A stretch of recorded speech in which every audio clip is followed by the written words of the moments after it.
Hello friends, আজকে আমি বানাবো গাজরের ক্ষীর। গাজর দিয়ে অনেক রেসিপি তো তোমরা ট্রাই করেছো, কিন্তু এইভাবে একবার গাজরের ক্ষীর বানিয়ে দেখো, মুখে একদম লেগে থাকবে। এর স্বাদ খুবই সুস্বাদু।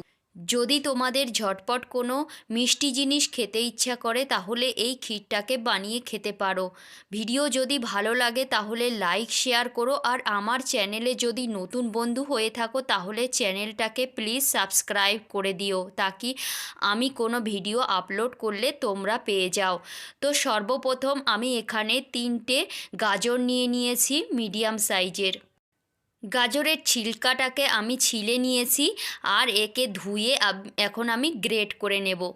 তো গ্রেটারের মোটা সাইড দিয়ে আমাকে গ্রেট করতে হবে, পাতলা সাইড দিয়ে না। তা এইভাবে আমি সমস্ত গাজরগুলোকে গ্রেট করে নেব। গাজরের লাচ্ছিগুলো এইভাবে হতে হবে। তো এইভাবে আমি সমস্ত গাজরকে গ্রেট করে নিয়েছি। এটাকে আমি সাইডে রেখে দিচ্ছি। আমি এখানে 1 ঘন্টা আগে বাসমতি চাল 1/4 কাপ ভিজিয়ে দিয়েছিলাম, আর এখানে 10টা বাদাম ভিজিয়ে দিয়েছিলাম। এর যে ছিলকা আছে এটাকে আমি ছিলে নেব, আর এটা আমি একটা মিক্সার জারে নিয়ে নেব। তারপর এই চালগুলোকেও আমি মিক্সার জারের মধ্যে দিয়ে দেব।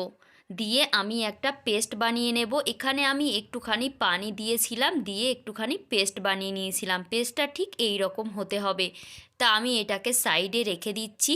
এবার আমি গ্যাসের চুলোয় একটা কড়া বসিয়ে দিয়েছি, আর এখানে আমি যে গাজরগুলো গ্রেট করে রেখেছিলাম সেগুলো দিয়ে দিলাম। গ্যাসের ফ্লেমটা এখানে আমি মিডিয়ামই রেখে দিয়েছি। এর উপরে আমি 1/2 কাপ চিনি এইভাবে ছড়িয়ে দিলাম। এখানে আমি এটাকে নেড়ে দেব না, বাস এটাকে ঢেকে আমি এটায় চিনিটাকে গলতে দেব। কিছুক্ষণ পর দেখুন চিনিটা গলে গিয়েছে, আর ওর থেকে কিছুটা পানি বের হয়েছে। এই পানিটাকে আমি একটু শুকিয়ে নেব, আর একটু অল্প অল্প আলতো হাতও গাজরটাকে নেড়ে চেড়ে দেব। যখনই পানিটা শুকিয়ে যাবে তখনই আমি এর মধ্যে অ্যাড করে দেব দুধ। তো আমি এখানেই প্রথম থেকেই জাল করে নিয়েছিলাম দুধটাকে। তো আমি এখানে 3 কাপ দুধ দিয়ে দিয়েছি। এ প্রায় 750 গ্রাম। এবার এটাকে আমি নেড়ে চেড়ে দেব, আর গ্যাসের ফ্লেমটা এখানে আমি হাই করে দেব, দিয়ে এটাকে ফুটতে দেব। এরই মধ্যে আমরা অ্যাড করে দেব আমরা যে চালের পেস্টটা বানিয়ে রেখেছিলাম সেটাকে। এটাকে দেওয়ার পর আমরা আরও একবার নেড়ে চেড়ে দেব। তো তার মধ্যে দেখুন এটা ফুটে উঠেছে। তো এখন আমরা গ্যাসের ফ্লেমটা একদম লো টু মিডিয়াম করে দেব, আর এটাকে নাড়তে থাকবো, তাকে আমরা যে চালটা আর বাদামের পেস্টটা দিয়েছি এর সঙ্গে মিশে যায়। কিছুক্ষণ পর আমি এর মধ্যে কিছু ড্রাই ফ্রুট দিয়ে দিয়েছি। তোমাদের কাছে যে সব ড্রাই ফ্রুট অ্যাভেলেবেল থাকবে তোমরা ওটাকে টুকরো করে কেটে দিয়ে দিতে পারো।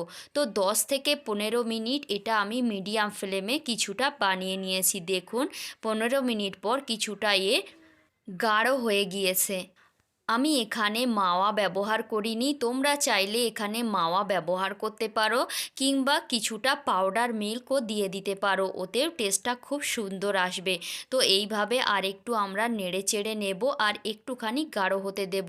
তারপর আমরা এটা গ্যাসের ফ্লেমটা অফ করে দিয়ে ঢেকে রাখবো কিছুক্ষণ ঠান্ডা হওয়ার জন্য।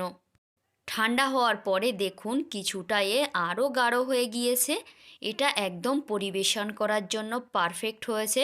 চাইলে তোমরা গরম গরম পরিবেশন করতে পারো, কিংবা ঠান্ডা করেও করতে পারো। দেখতে দারুণ হয়েছে, খেতেও কিন্তু খুবই সুন্দর। একবার হলেও ট্রাই করো এই রেসিপিটা, আর ভালো লাগলে প্লিজ লাইক আর শেয়ার করে দিও।